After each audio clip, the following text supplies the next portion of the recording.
Welcome to easy method of learning. আমি পলাশচন্দ্র রায়, পড়াশোনা করতেছি বর্তমানে জগন্নাথ বিশ্ববিদ্যালয়, বাংলাদেশ। আজকের আলোচ্য বিষয় অ্যাপ্রোপ্রিয়েট প্রিপোজিশন। আমরা ইতিমধ্যে আলোচনা করেছি এই গুরুত্বপূর্ণ বিষয়টি কাদের জন্য এবং কাদের এই বিষয়টি অবশ্যই গুরুত্বের সাথে শেষ করা উচিত বা এই বিষয়টিকে গুরুত্ব দেওয়া উচিত। আমরা জেনেছি যে যারা ভার্সিটি, নার্সিং, মেডিকেল এবং যে কোনো ধরনের সরকারি জবস, সেটা হতে পারে বিসিএস বা ব্যাংকের যে কোনো জবস অথবা এনজিও, এবং যে কোনো ধরনের কম্পিটিটিভ বা প্রতিযোগিতামূলক পরীক্ষাগুলোর জন্য খুবই গুরুত্বপূর্ণ। আমরা ইতিমধ্যেই সে সম্পর্কে আলোচনা করেছি এবং আমরা আলোচনা করেছি অ্যাপ্রোপ্রিয়েট প্রিপোজিশন কাকে বলে এবং আসলে প্রিপোজিশন কাকে বলে। তারপর আমরা কিছু অ্যাপ্রোপ্রিয়েট প্রিপোজিশন নিয়ে ধারাবাহিকভাবে আলোচনা করতেছি।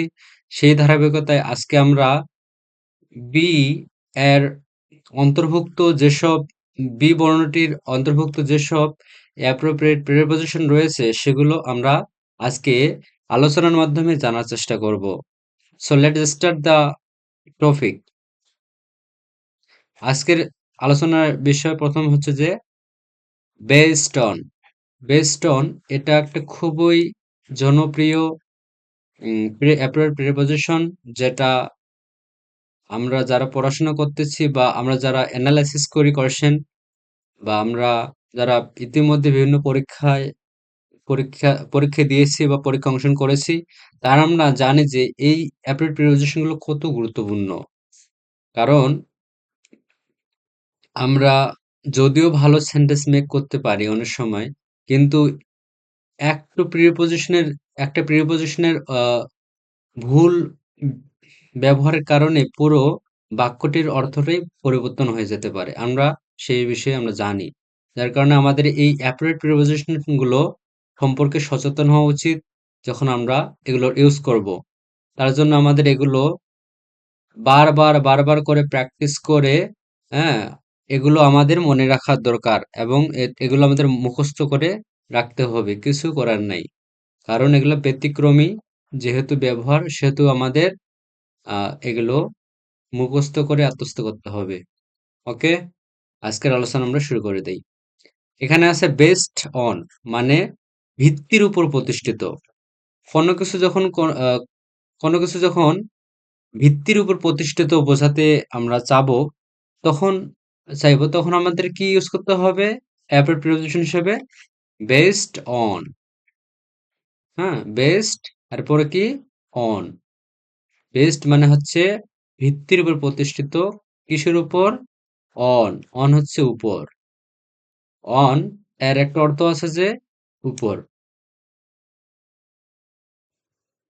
কিন্তু আমরা এই পুরো অর্থটা কি দাঁড়াচ্ছে? ভিত্তির উপর কোনো কিছু প্রতিষ্ঠিত বোঝাতে চাইলে আমাদের বেসড অন ব্যবহার করতে হবে। যেমন আমরা উদাহরণের মাধ্যমে ক্লিয়ার হয় বিষয়টা।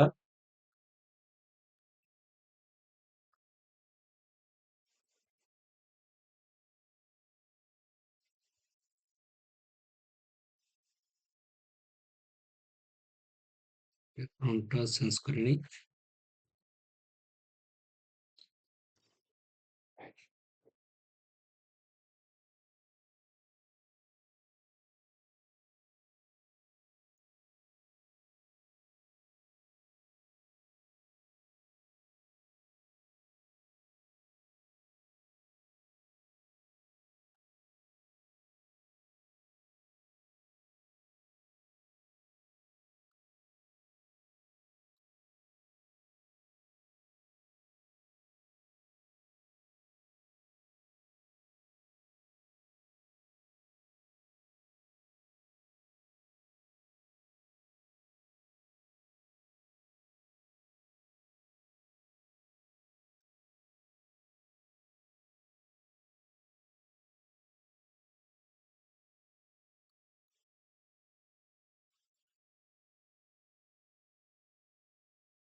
আমরা বলতে পারি যে the building based on foundation.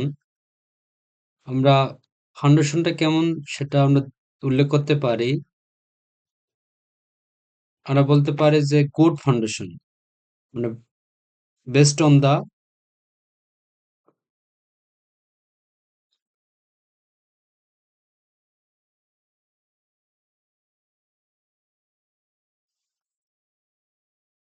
Foundation is excellent to look up, অথবা টু লুক, হ্যাঁ, বলতে পারি।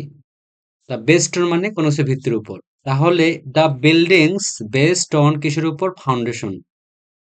ফাউন্ডেশনটা বিভিন্ন আহ, উপাদান, বিভিন্ন কোনো যখন আমরা বিল্ডিং তৈরি করি দেখা যায় যে ফাউন্ডেশন দিতে হয়, কারণ ফাউন্ডেশন ছাড়া তার উপর বা ভিত্তি ছাড়া তার উপর কি বিল্ডিং তোলা অসম্ভব। আমরা সেটাই দেখে আসছি। এটা আসলে স্বাভাবিক যে যদি কোনো কিছুর বেস না থাকে বা ভিত্তি না থাকে, সেখানে আমরা বিল্ডিং বা বড় কিছু আ তুলতে পারবো না। এটা স্বাভাবিক, তাই না? তারপর হচ্ছে বিলং টু। বিলং টু মানে কারো কোনো কিছুর কেউ অধিকারী হওয়া। যেমন বলতে পারি যে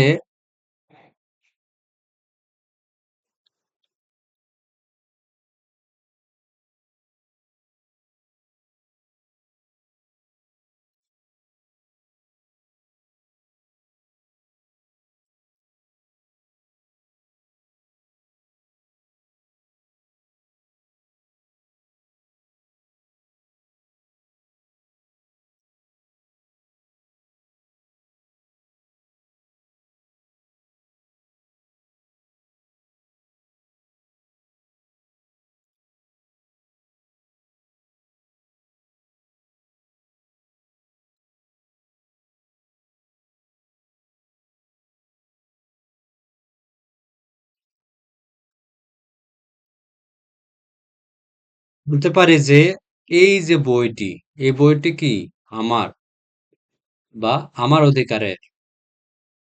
বইটি কার অধিকারে? To me, is belong to me. দেখুন, বিলং টু মানে হচ্ছে অধিকারী হওয়া।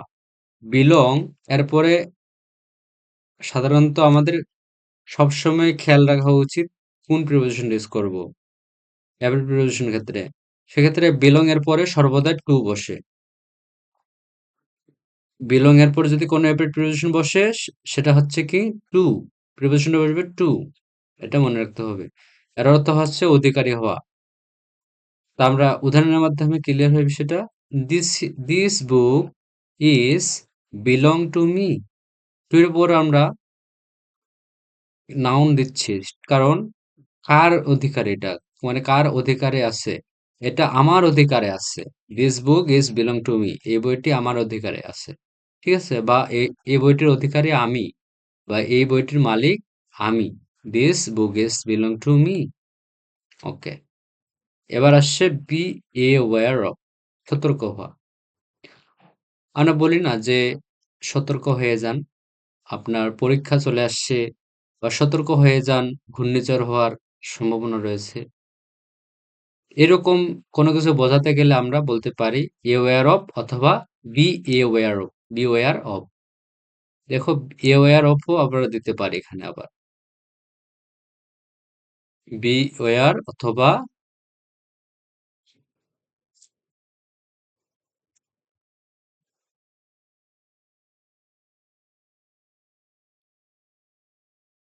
aware of দিতে পারি, তার মানে সতর্ক হওয়া। এখন উদাহরণের মাধ্যমে ক্লিয়ার হয়। মনে রাখবে যে এই যে be aware হোক আর অথবা aware হোক, এদের পরে কি বসে? of বসে, preposition. Okay,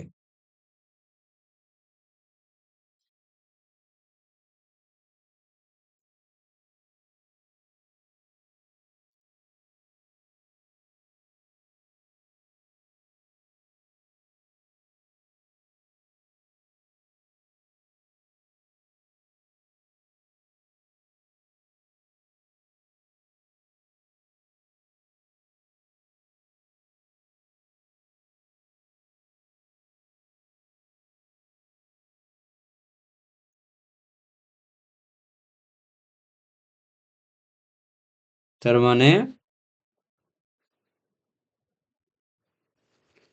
we should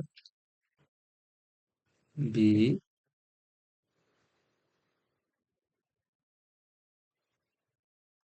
fear of the upcoming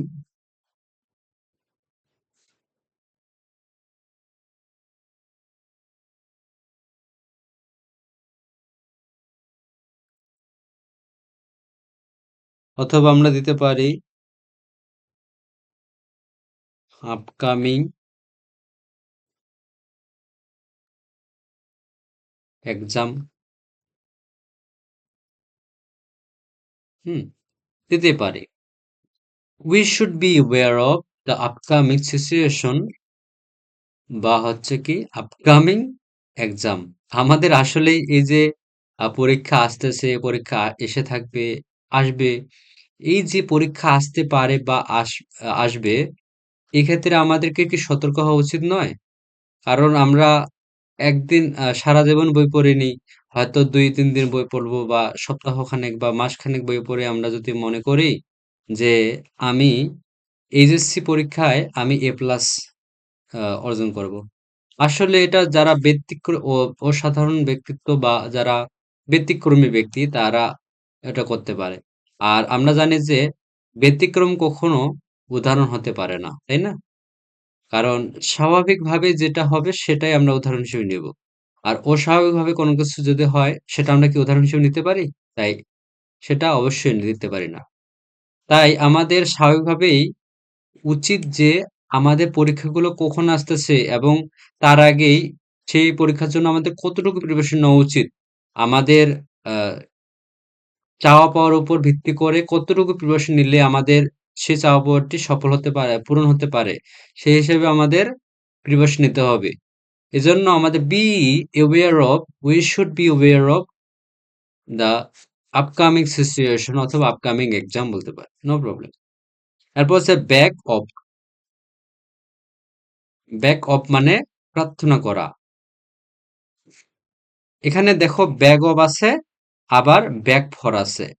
back of তখন হবে যখন আমরা কোনো কিছু কারো দয়া বা জাস্ট কারো ইমোশন গুলো আমরা কি করব প্রার্থনা করব বা ভিক্ষা মানে আবেদন করব আ বা অনুরোধ করব তখন হবে কি কারো দয়া হতে পারে, কারো ভালোবাসা হতে পারে। তখন আমরা ব্যাক অফ দিব। আর যখন আমরা কোনো কিছু থিংস বলতে কোনো বস্তু আমরা চাবো, যেগুলো হচ্ছে কি আমরা চোখে দেখতে পাই। আর এগুলো চোখে দেখতে পাই না। এগুলো হচ্ছে কি কনক্রিট, এগুলো হচ্ছে অ্যাবস্ট্রাক্ট বিষয়। মানে হচ্ছে বিমূর্ত বিষয়। এগুলো যেমন ভালোবাসা বা দয়া এগুলো কি ধরা বা ছোঁয়া যায়? যায় না। অর্থাৎ এগুলো হচ্ছে অ্যাবস্ট্রাক্ট বিষয়।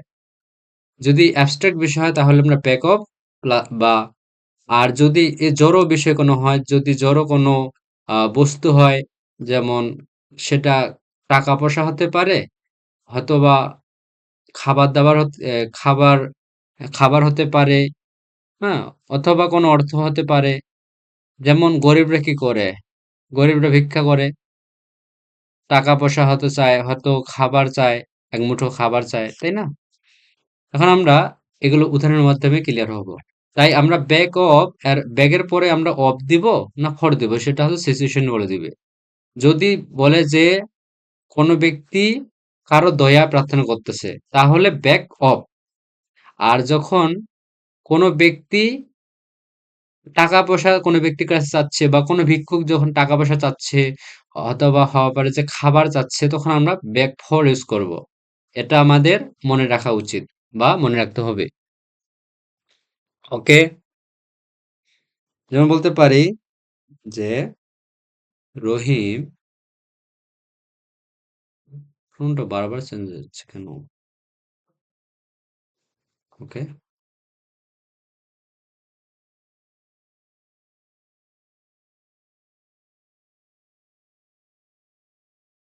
ওকে।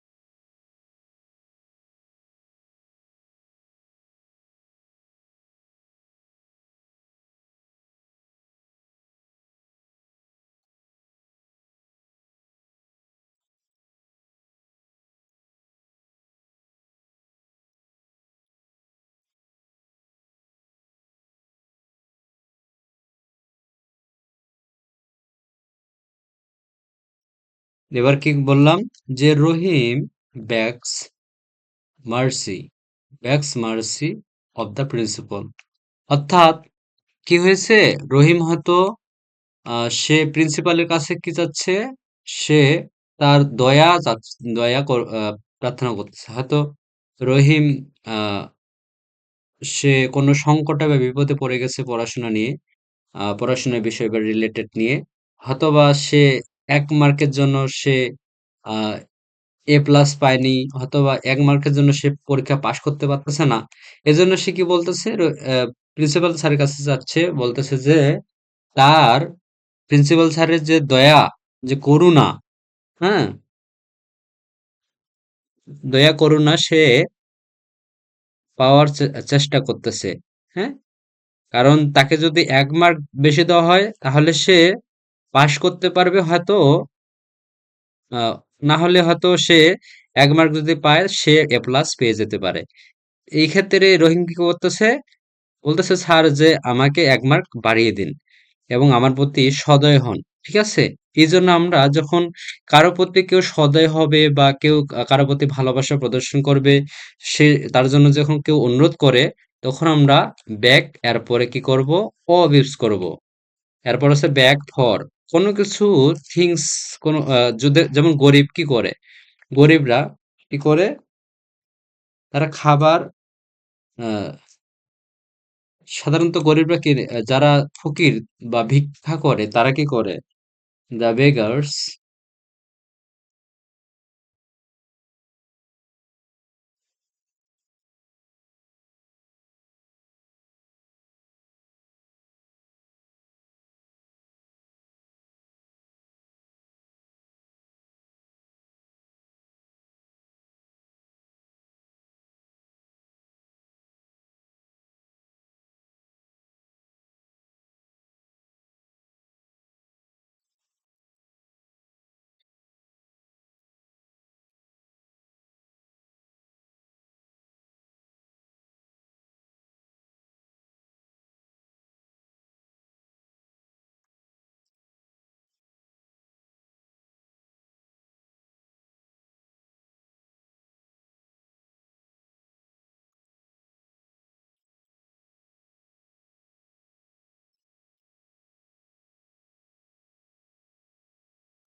তার মানে দ্য পুর ম্যান বেগস কি করে, the poor man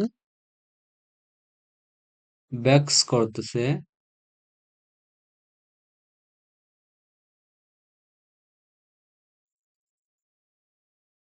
the poor man begs করে for the arms of the rich.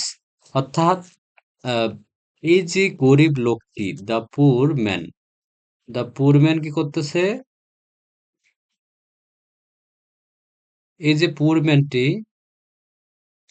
এই পুর ম্যান বেগস করতেছে,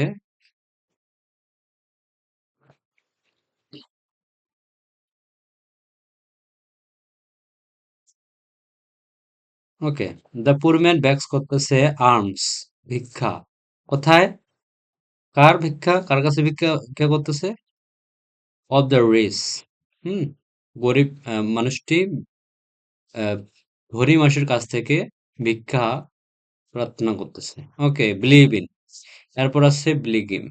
যখন আমরা বিশ্বাস করার ক্ষেত্রে আহ, কোনো অ্যাপ্রোপ্রিয়েট প্রিপোজিশন ইউজ করব, তখন আমরা বলতে পারি বিলিভ ইন। আর আমাদের মনে রাখতে হবে, বিলিভ মানে বিশ্বাস করা, এবং সর্বদাই যখন আমরা বিশ্বাস করার অর্থে সেন্টেন্সে এর ইউজ করব, তখন এরপরে যদি কোনো প্রিপোজিশন বসে, সেটা অবশ্যই ইন বসবে। ঠিক আছে? এই সম্পর্কে আমাদের একটু সচেতন হওয়া দরকার। তাই আমাদের অবশ্যই সচেতন হতে হবে যে এই বিলিভের পর ইন বসে বিশ্বাস করার ক্ষেত্রে। আমরা বলতে পারি যে দ্য থেইস্ট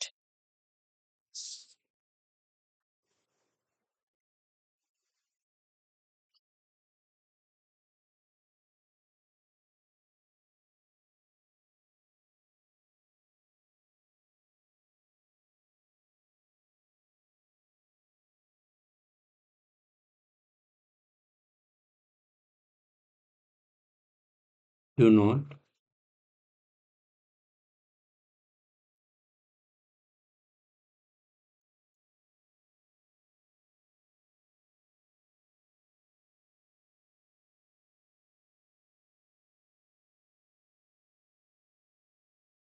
আমরা থেস না দিয়ে বলতে পারি যে কোনো মানুষ। Now the man.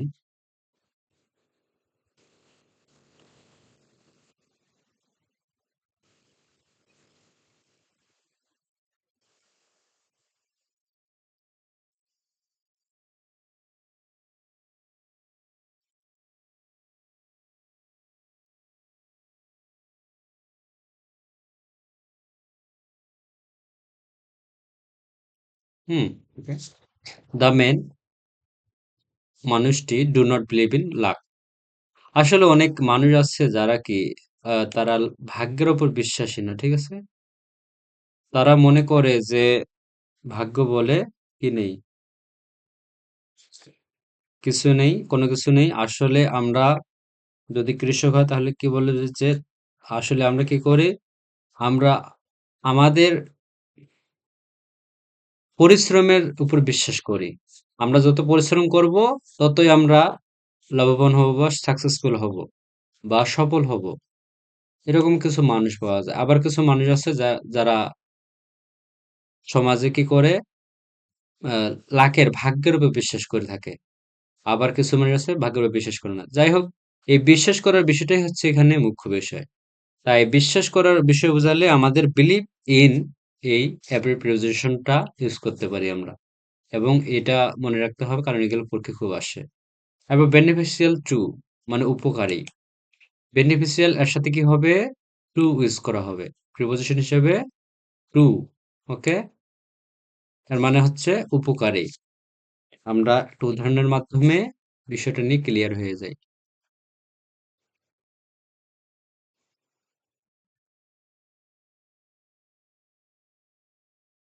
ওকে,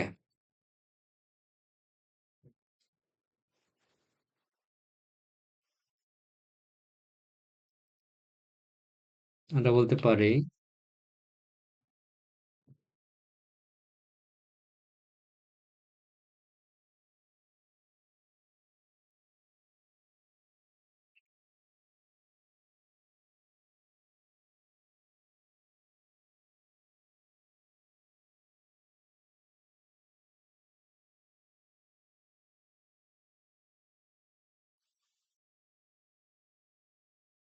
এ,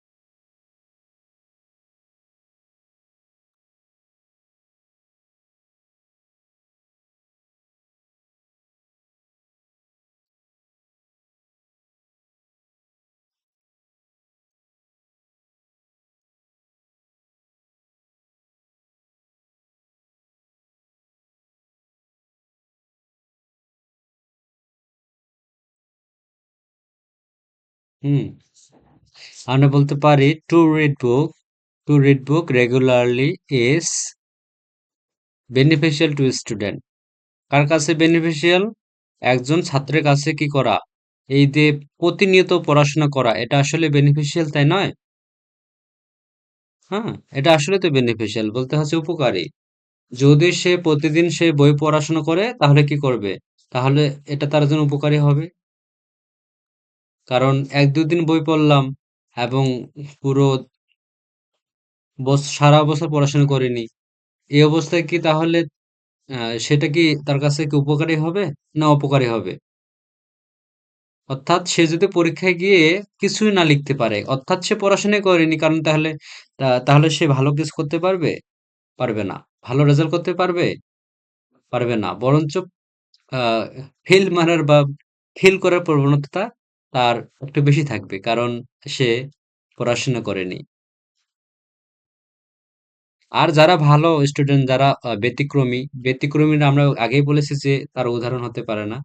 আর স্বাভাবিকভাবে যদি কেউ পড়াশোনা না করে ভালোভাবে, তাহলে সে প্রতিনিয়ত যদি ভালোভাবে পড়াশোনা না করে, তাহলে সে অবশ্যই ভালো পরীক্ষায় গিয়ে করতে পারবে না। এটা স্বাভাবিক, তাই না? ওকে। আমরা এরপর জানবো bereft of. Bereft of মানে হচ্ছে বঞ্চিত। আমাদের মনে রাখতে হবে বি র‍্যাপড অফ মানে বঞ্চিত, এবং এরপরে সর্বদাই অফ প্রিপোজিশনটি বসে। আমরা এর সাথে আরেকটা প্রিপোজিশন যোগ করে দিতে পারি, সেটা হচ্ছে ডিপ্রাইভ অফ, মানে এটা মানে হচ্ছে বঞ্চিত। দেখুন, দুইটারই এই যে প্রিপোজিশন গুলো রয়েছে, দুইটার যে মানে হচ্ছে বঞ্চিত, এবং দেখুন প্রিপোজিশন গুলো একই, সেম। অফ, এখানেও অফ, অফ, আর এখানেও অফ।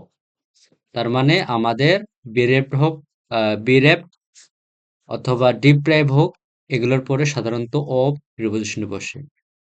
এখন আমরা একটা উদাহরণের মাধ্যমে বিষয়টা নিয়ে একটু ক্লিয়ার হয়ে নিই।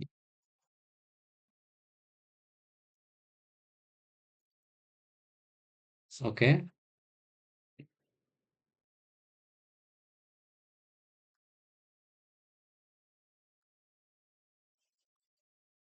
The board is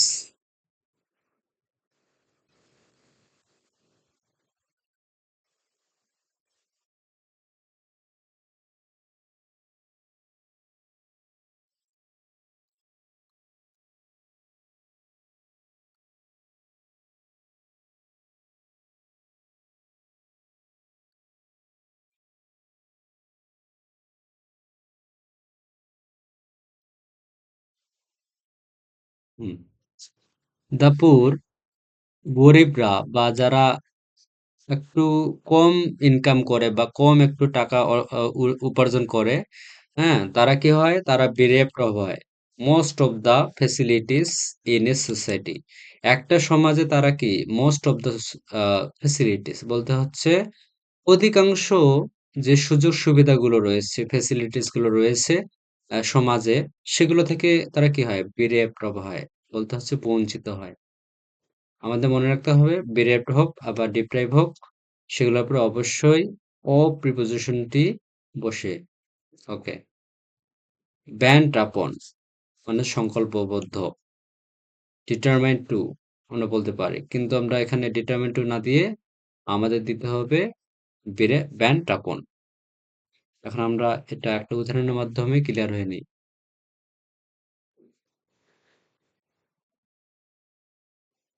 okay.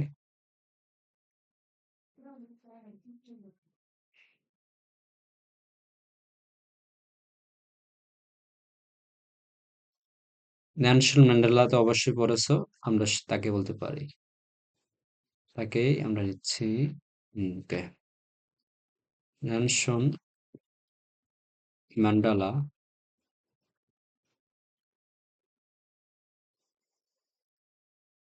is bent upon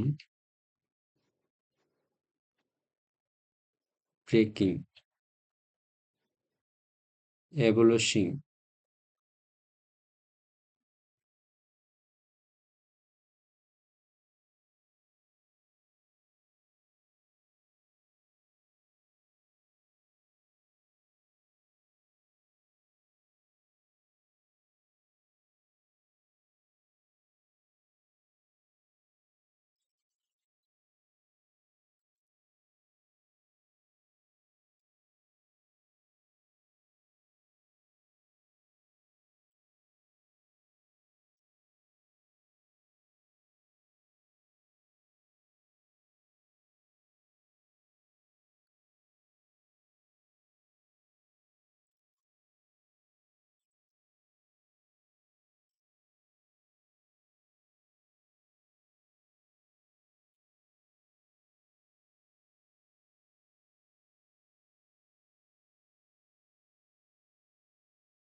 ওকে। এই যে নেলসন ম্যান্ডেলা আমরা জানি যে তিনি হচ্ছেন বৈষম্য আমরা যে বৈষম্য বিরোধী আন্দোলন বলতেছি, তা বৈষম্য বিরোধী আন্দোলনের ইনি হচ্ছেন প্রথম কে ছিলেন, যিনি আফ্রিকায় শ্বেতাঙ্গ এবং কৃষ্ণাঙ্গের মধ্যে যে বৈষম্য ছিল সেটাকে দূর করার জন্য কি ছিলেন, দৃঢ় সংকল্পবদ্ধ ছিলেন। তা আমরা এখানে বলতে পারি যে নেলসন ম্যান্ডেলা ইজ ব্যান্ড আপন abolishing discrimination from the south Africa. South Africa থেকে যে বৈষম্য রয়েছে সেটাকে অ্যাবলিশিং বিলোপ করার জন্য সংকল্পবদ্ধ। তাহলে কোনো কিছু করার জন্য সংকল্পবদ্ধ বোঝাতে চাই তখন আমরা এই ব্যান্ড আপন অ্যাপ্রোপ্রিয়েট প্রিপজিশনটি ইউজ করতে পারি। ব্যান্ড এর পরে কি হবে? আপন হবে। ঠিক আছে? এটা মনে রাখতে হবে। Okay. Beset with. Beset with মানে হচ্ছে বেষ্টিত। বিসেট এর পরে উইথ হবে। এর মানে হচ্ছে বেষ্টিত। যেমন আমরা বলতে পারি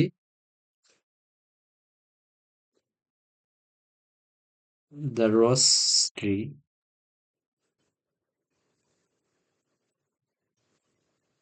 is beset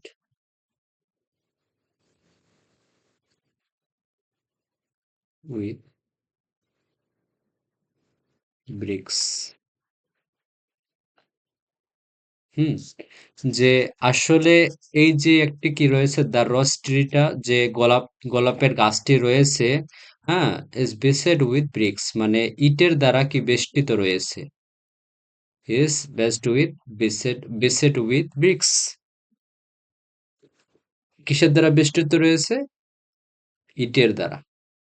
হ্যাঁ, তাই আমরা বেষ্টিত, এই যে এই বিষয়টি বোঝা, বেষ্টিত কোনো কিছু বেষ্টিত রয়েছে বা কোনো কিছু কারো দ্বারা বাঁধানো বা মোড়ানো রয়েছে সেক্ষেত্রে আমরা বেসেট উইথ ব্যবহার করব। ওকে। এবার বিলিন্ড অফ এবং আহ, এখানে বিলিন্ড অফ আছে, আরেকটা আছে বিলিন্ড টু।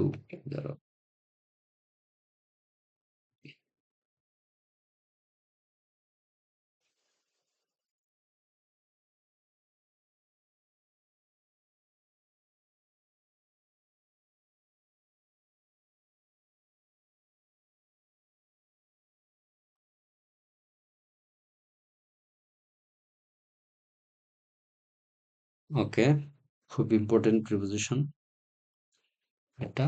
ওকে। এই যে ব্লিন্ড, কখন ব্লিন্ড টু বসবে, কখন অফ বসবে? ব্লিন্ড অফ তখনই হবে যখন সে দৃষ্টিশক্তিতে অন্ধ, বলতে হচ্ছে সে চোখে দেখতে পায় না। আর ব্লিন্ড টু হবে কখন? যখন কেউ অপর যে দোষ করতেছে, অনেকজন বলে না যে চোখ থেকে অন্ধ, বলতে হচ্ছে যে তার চোখ ঠিকঠাক আছে কিন্তু সে অপর যে দোষ করতেছে বা কোনো অপরাধ করতেছে তার সামনে, সে তার বিরুদ্ধে যে প্রতিবাদ না করে সে চুপ করে আছে, বরঞ্চ তাকে লাই দিচ্ছে বা প্রশ্রয় দিচ্ছে। এক্ষেত্রে আমরা ব্লিন্ড টু, এই যে অ্যাপ্রোপ্রিয়েট প্রিপোজিশনটা রয়েছে সেটা ইউজ করব। ওকে। আর যখন চোখে সে দেখতে পান একবারেই, সে কানা বা কি অন্ধ যারা, তাদের ক্ষেত্রে আমরা ব্লিন্ড অফ ব্যবহার করব। যেমন বলতে পারি যে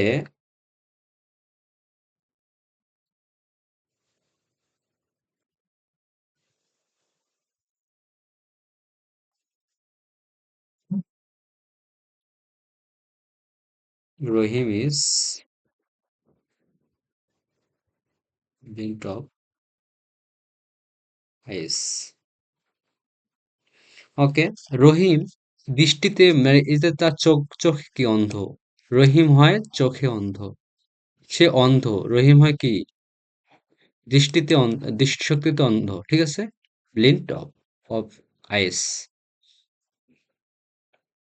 আর এবার ব্লিন্ড টু হবে কি কখন? যখন বলবো যে এ যখন দেখবো যে মানে কেউ দশটা দেখার পরেও প্রতিবাদ করে না, বরং তাকে প্রশ্রয় দিয়ে যায় বা তাকে উৎসাহিত করে, তখন আমরা ব্লিন্ড টু ইউজ করবো। যেমন বলতে পারি দ্য মাদার, কিছু কিছু মা আছে আবার এরকম, mother is willing to his son,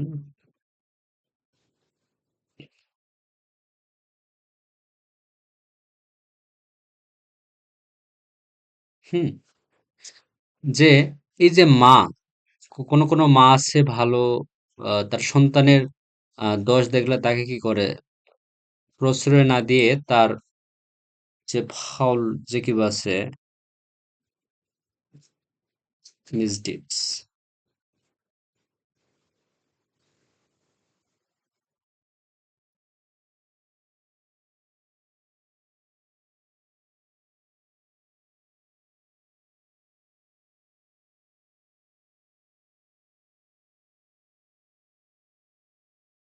ওকে, এই যে মা, এই মাটি কি করছে, ইজ বিলিং টু, সে কি হচ্ছে, দেখো না দেখার ভান করতেছে, টু হিজ সানস মিসডিডস, তার হিস হবে না, অবশ্য হার হবে এখানে, কারণ এখানে তো ফিমেল পার্সন রয়েছে।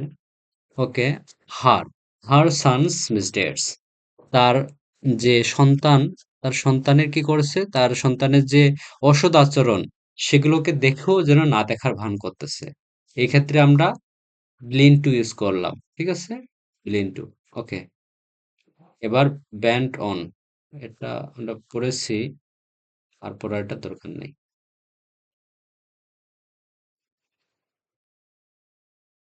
আমরা বি ওয়ার অফ পড়েছি,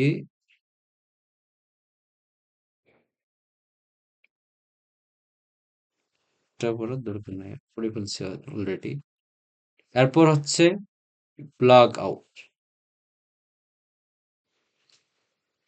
হটে যখন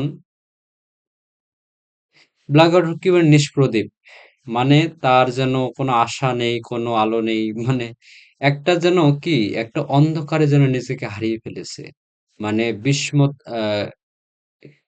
সে দুঃখে বা কষ্টে এমন হয়েছে যে সে হতাশ হয়ে, এমন হয়েছে যে নিজেকে যেন এই হতাশার অন্ধকারে নিজেকে হারিয়ে ফেলেছে, বা তার মধ্যে একটা কোনো কি নাই, মানে কোনো কিছু নতুন কিছু করবে, সেটার কোনো, যখন তার মধ্যে সামর্থ্য হারিয়ে ফেলে, উম, তার মধ্যে যখন কোনো কিছু নতুন কিছু করার আহ, উৎসাহ থাকে না, তখন ব্ল্যাক আউট আমরা ইউজ করতে পারি, ব্ল্যাক ব্যাক আউট।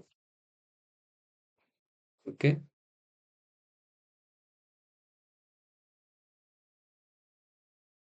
আমরা উদাহরণের মাধ্যমে ক্লিয়ার করে নিই।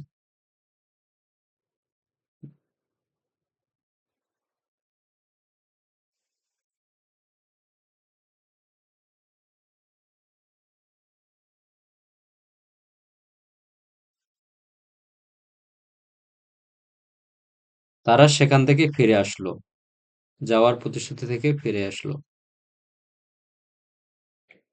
ওকে,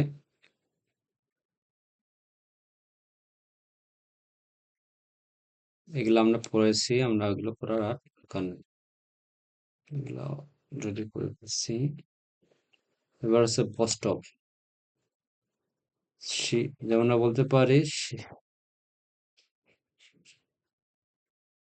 যখন কেউ অহংকার করতেছে, আমরা যখন বোঝাতে চাই, তখন আমরা এই অ্যাপ্রোপ্রিয়েট প্রিপোজিশন হিসেবে পোস্ট অফ ইউজ করতে পারি, বস্ট এর সাথে অফ ইউজ করতে হবে, তাহলে আমরা বলতে পারবো যে সে কারো, মানে কেউ যদি অহংকার করে, এই বিষয়টিকে আমরা বোঝাতে পারবো। ওকে, অ্যাপ্রোপ্রিয়েশনের মাধ্যমে। ওকে, একটা উদাহরণের মাধ্যমে আমরা ক্লিয়ার হয়ে নিই বিষয়টি নিয়ে।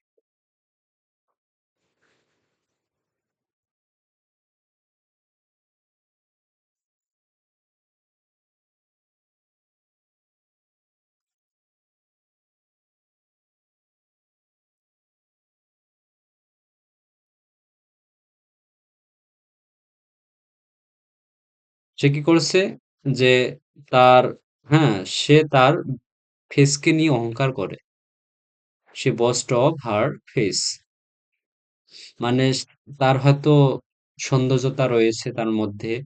কোনো একটা সুন্দর সুন্দর বলতে সুন্দরী আমরা যারা বলি, আসলে সুন্দর মেয়ে হয়, সুন্দরী হয় না। হ্যাঁ? এটা আমাদের ব্যাকরণগত কিছু ভুল রয়েছে। যা হোক, সুন্দরী যারা মেয়ে আছে, আ তারা একটু অহংকারী হয়, তাই না? যে মনে করে যে হয়তো সে এত সুন্দর যে তাকে সবাই দেখে থাকবে এবং সে যা বলবে তাই করবে।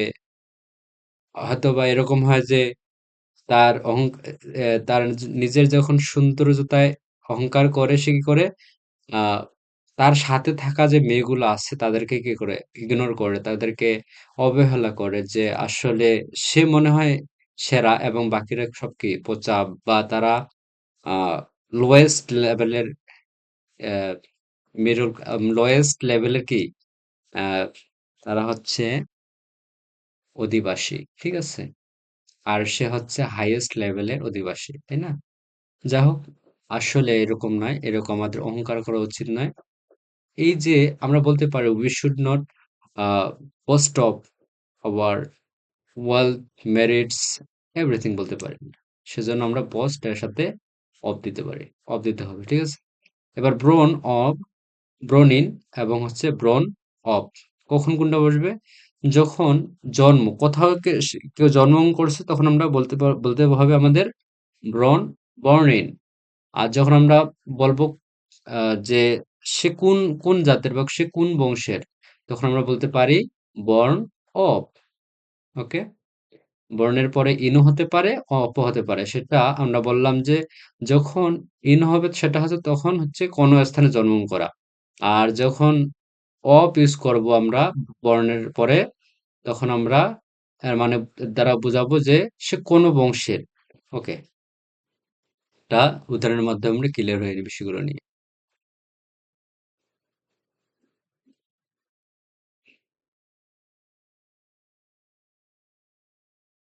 আমরা যেমন বলতে পারি কোনো বিখ্যাত ব্যক্তির নাম। বিখ্যাত ব্যক্তিকে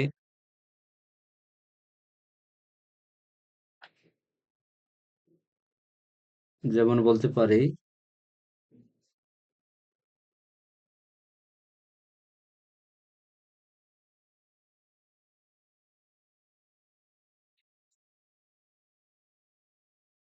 যেমন বলতে পারি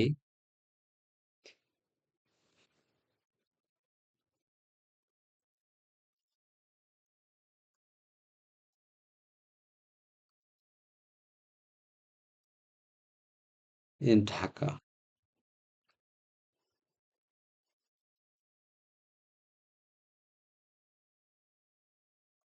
ওকে? সে ঢাকায় জন্মগ্রহণ করে। ইস ব্রন করে না, অবশ্য ওয়াজ করেছিল। সে ঢাকায় জন্মগ্রহণ করেছিল। He is born in Dhaka. ঢাকায় জন্ম করেছিল। এরপর জানতে হবে কি যে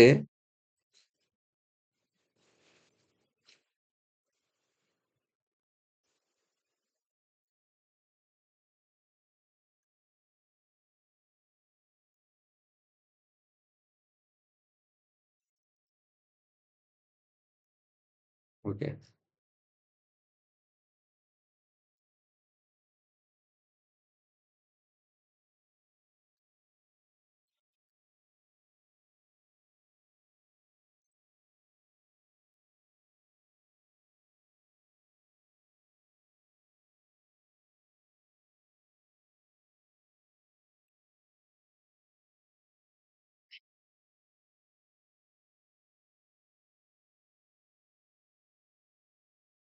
হুম। He is born of the middle class family. সে একজন মধ্যম পরিবারের সন্তান। হ্যাঁ? জাতক। ওকে? ব্রো ব্রো ফ্রম, ধার করা। যেমন বলি না যে বন্ধু আমার একটু এত টাকার একটু ধার দাও, সেক্ষেত্রে আমরা কি করতে পারি? ধার করার ক্ষেত্রে আমরা বলতে পারি ব্রন, ব্রো ফ্রম। হুম? ধার করার ক্ষেত্রে আমরা বলতে পারি ব্রো ফ্রম।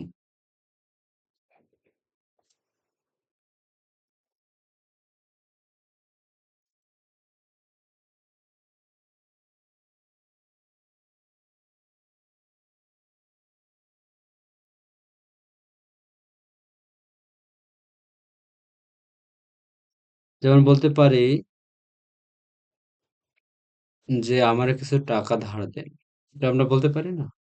যখন আমরা কোনো বিপদে পড়ে যাই, আমাদের টাকার প্রয়োজন হয়, তখন আমাদের বলতে হবে borrow from ধার করার ক্ষেত্রে। তখন আমরা বলি না যে, "আমি এত টাকা ধার করেছি" কার কাছে? কোনো ব্যক্তির কাছে। যেমন বলতে পারি, "I আমার কাছে টাকা ছিল না, তাই আমি কি করেছি? ধার করেছি।" এটা এভাবে চলতে হয়। "I borrow some money" some টাকা, টাকায় দিলাম। ঠিক আছে? some টাকা from the rich man. Hmm? I borrow some I borrow some কি করেছি? টাকা from the rich man. ওকে? তারপর bound for কোন স্থানে যাওয়া যাত্রার কোন স্থানে উদ্দেশ্যে যাত্রা করার ক্ষেত্রে আমরা bound for দিতে পারি।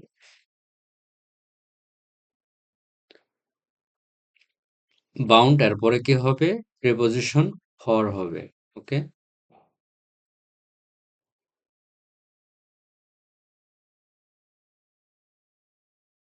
হুম। যেমন বলতে পারি this ship is bound for London. Okay? এই শিপটি লন্ডনের উদ্দেশ্যে যাত্রা করে। ওকে? এরপর হচ্ছে burst into ভেঙে পড়া। the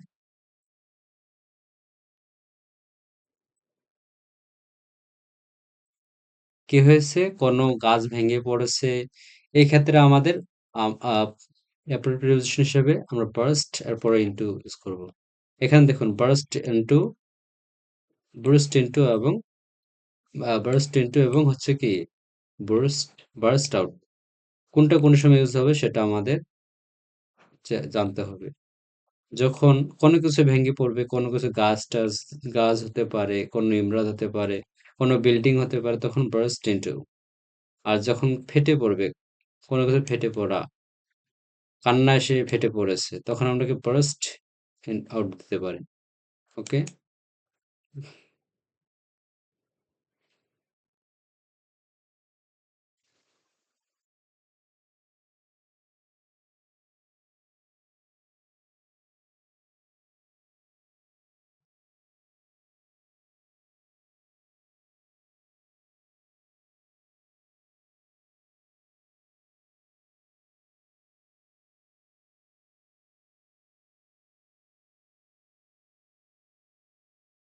ওকে। ভেঙে পড়া মানে সে ভেঙে পড়েছে। suddenly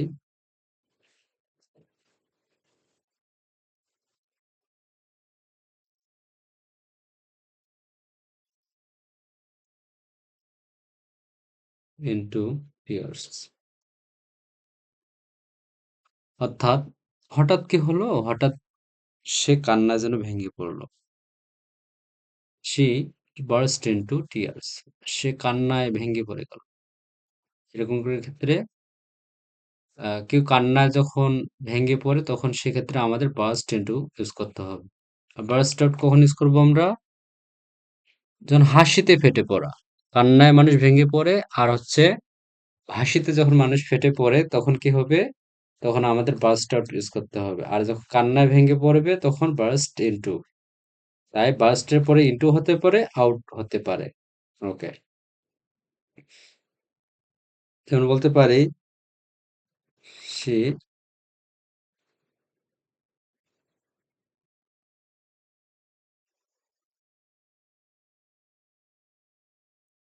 burst out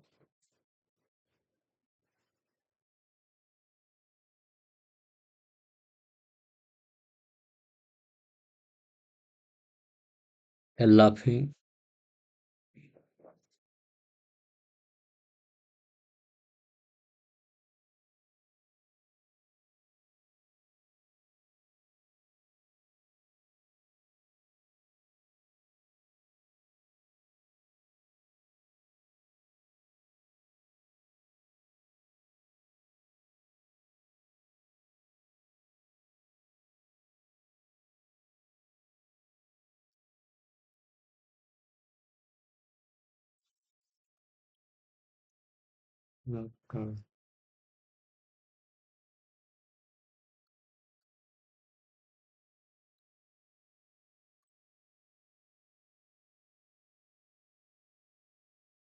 ওকে। সে burst out into laughter hearing my jokes. সে আমার কি শুনে ফানি কথা শুনে বা সে আমার মজার কথাগুলো শুনে কি করলো, মজার বা হাসির কথাগুলো শুনে যেন হাসিতে যেন ফেটে পড়লো, মানে ভেঙে পড়লো, ফেটে পড়লো আর কি। এত হাসি খুশি, সে হাসি খুশিতে ফেটে পড়লো কেন? সে আমার যে মজার জোকস গুলো, যে মজার যে ছড়া বলুন বা ফানি বলুন, সেগুলো শুনে কি করলো, সে হাসিতে ফেটে পড়লো। মানে খুব পাগল হয়ে গেছে যেন, মানে হাসি তার থামতেছেই না। এত তারে এই জোকস গুলো অনেক ভালো লাগছে হয়তো। হুম, এই আর কি। এরপর হচ্ছে বিজিয়ার, বিজি উইথ। কোনো কিছুতে কেউ যখন ব্যস্ত থাকে, কারোর সাথে কেউ ব্যস্ত।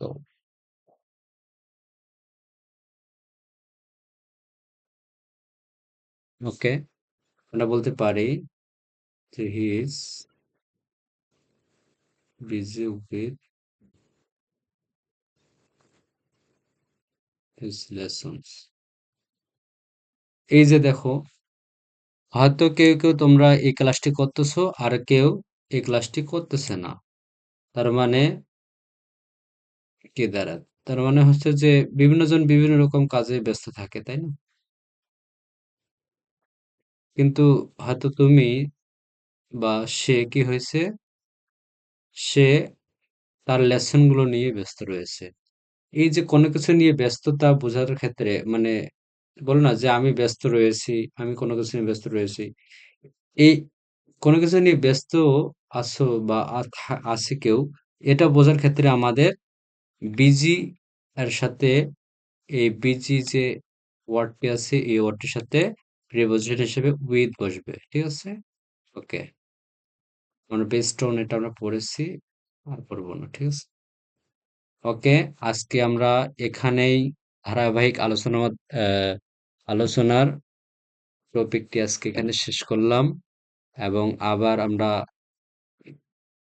শেষ করলাম বলতে এরকম না যে আজকে এই টপিকটা শেষ হয়ে গেল। আরো কিছু অংশ রয়েছে, আমরা সেগুলো আলোচনা করব ধারাবাহিকভাবে।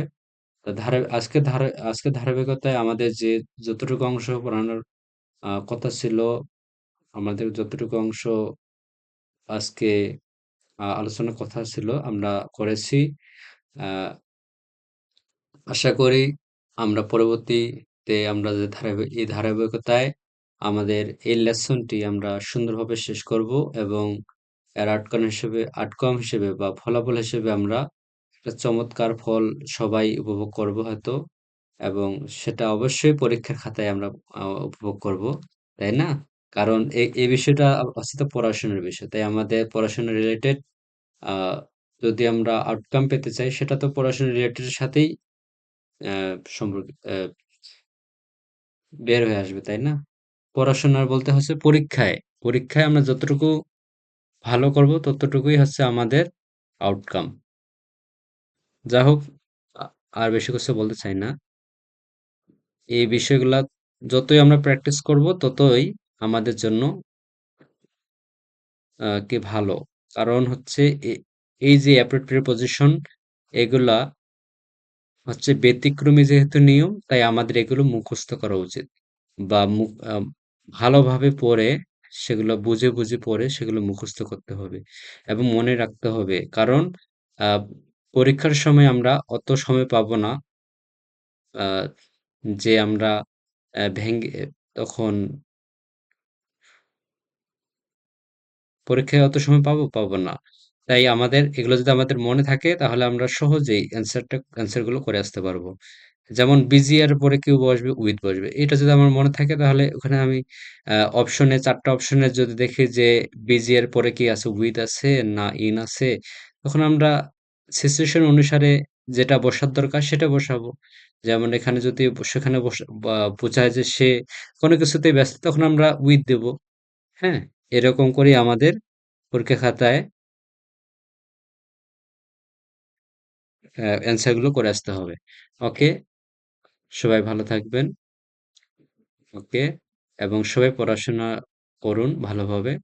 সবার জন্য শুভকামনা।